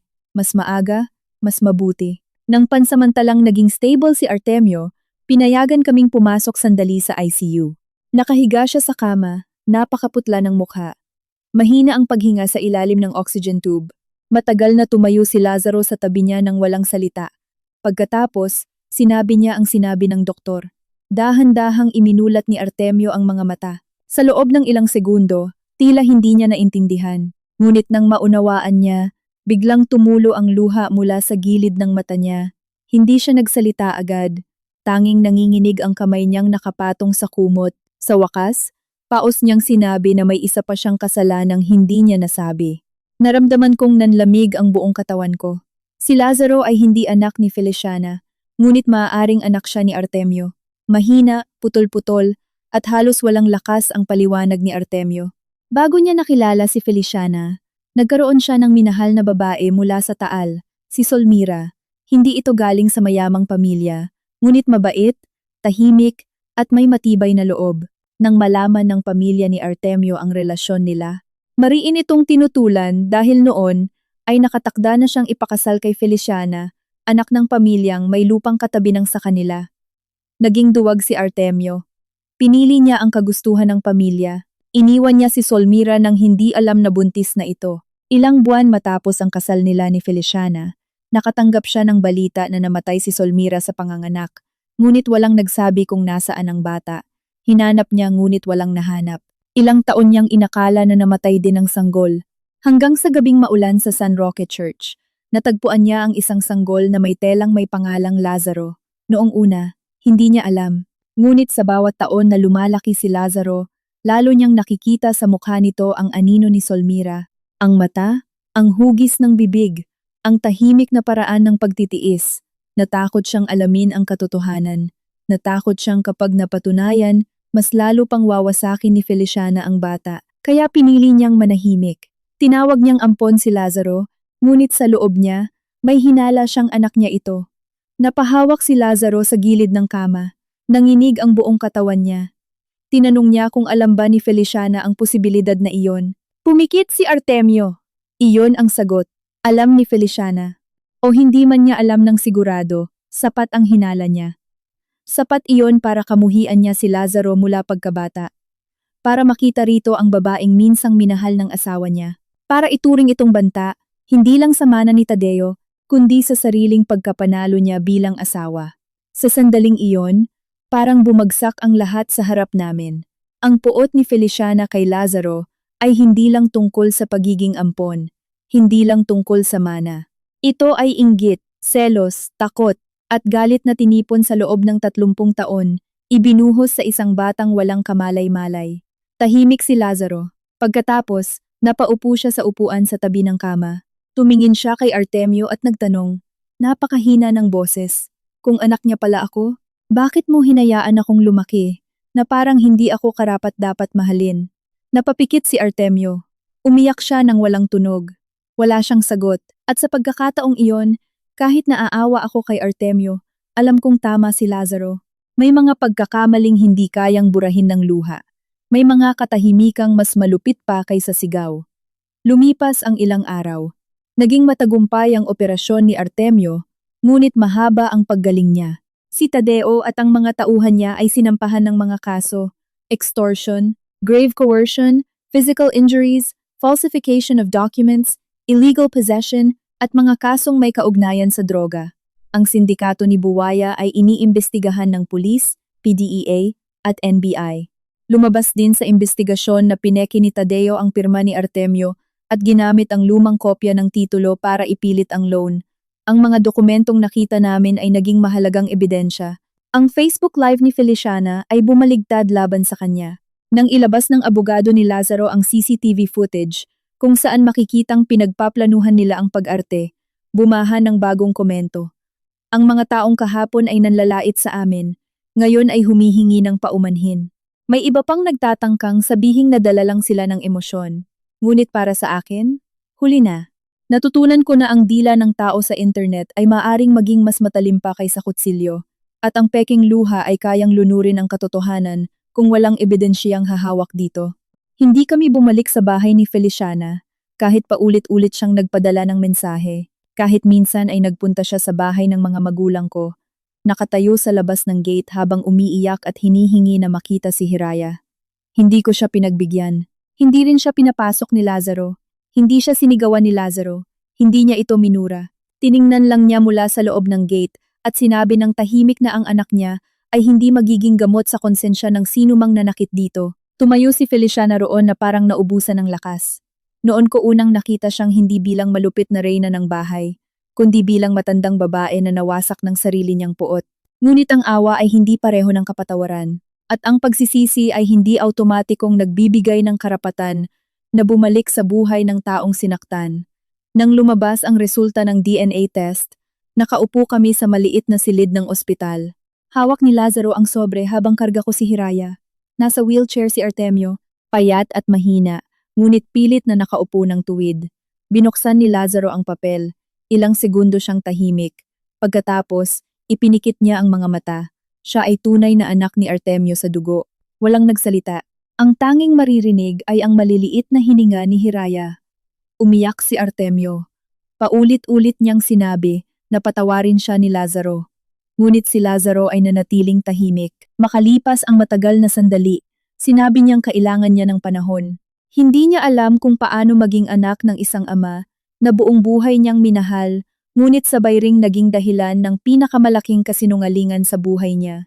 Tumango si Artemio. Tinanggap niya iyon. Sa pagkakataong iyon, hindi na siya nagmakaawa. Marahil naintindihan niya na ang paghingi ng tawad ay simula lamang, hindi katapusan. Sa mga sumunod na buwan, unti-unting naghilom si Hiraya. Bumalik ang kulay ng balat niya, lumakas ang iyak niya, at sa unang pagkakataon, hindi ko na kinatakutan ang bawat pag-iyak. Sa bawat araw na lumalaki siya, mas nakikita ko ang pagbabago kay Lazaro. Hindi na siya ang lalaking laging nakayuko sa hapagkainan. Hindi na siya ang anak na laging naghahanap ng pahintulot na mahalin. Naging ama siya na marunong humarang, marunong magsabi ng hindi, at marunong pumili ng kapayapaan kahit kailangan nitong tumalikod sa mga taong tinawag niyang pamilya. Nagsimula kaming umupa ng maliit na bahay sa Marikina, malapit sa trabaho ni Lazaro at sa mga magulang ko. Hindi iyon mansyon, wala itong malaking sala o lumang cabinet na puno ng titulo, ngunit may malinis na bintana kung saan pumapasok ang araw tuwing umaga. May maliit na kusina kung saan nagluluto ang nanay ko ng tinola kapag dumadalaw. May duyan para kay Hiraya. At higit sa lahat, walang sigaw, walang panlalait, walang taong nagsasabing, pabigat ang anak ko. Sa unang gabi namin doon, natulog si Hiraya sa pagitan naming mag-asawa. Matagal siyang tinitigan ni Lazaro. Pagkatapos, bumulong siya na sa bahay na ito, walang batang kailangang manahimik para mabuhay. Niyakap ko siya. Hindi ko alam kung paano sagutin iyon, kaya hinawakan ko na lang ang kamay niya. Lumipas ang panahon. Nagsimula ang paglilitis kay Tadeo. Sa korte, iba na ang itsura niya. Wala na ang yabang sa ospital. Wala na ang mapanghamong ngiti sa study room. Nakasuot siya ng puting damit ng detainee at nakayuko habang binabasa ang mga kaso laban sa kanya. Naroon si Feliciana. Payat na payat siya, hawak ang rosaryo, ngunit hindi na siya sumisigaw. Hindi na rin siya nagdrama. Kapag tinatawag ang pangalan ni Tadeo, nanginginig ang kamay niya. Kapag nababanggit ang pangalan ni Lazaro, hindi siya makatingin. Nang tanungin ng hukom si Lazaro kung nais niyang magbigay ng pahayag, tumayo siya ng tahimik. Hawak niya ang kamay ko. Sa kabilang braso ko, karga ko si Hiraya. Tumingin siya kay Tadeo, pagkatapos kay Feliciana, at sa huli kay Artemio na nakaupo sa likuran. Sinabi niya na hindi siya naroroon para maghiganti. Naroon siya dahil may mga bagay na kailangang ilagay sa tamang lugar. Ang krimen ay krimen. Ang pananakit ay pananakit. Ang dugo ay hindi lisensya para manakit. At ang salitang pamilya ay hindi dapat gamitin para patahimikin ang biktima. Sinabi niyang umaasa siyang ang hustisya ang sasagot sa lahat ng nangyari sa pamilya niya. Iyon ang paraan niya ng pagpapalaya sa sarili. Hindi kapatawaran. Hindi paghihiganti. Paglalagay lamang ng lahat sa dapat nitong kalagyan. Pagkatapos ng pagdinig, hinawakan ni Lazaro ang kamay ko. Sa kabila naman, binuhat niya si Hiraya at lumabas kami sa gusali ng korte. Maliwanag ang araw sa Maynila. Mainit, maingay, puno ng busina, tindero, jeepney, at amoy ng kape at pandesal mula sa kanto. Hindi siya lumingon, hindi rin ako lumingon. Naglakad kami patungo sa kinabukasan, patungo sa tunay naming tahanan.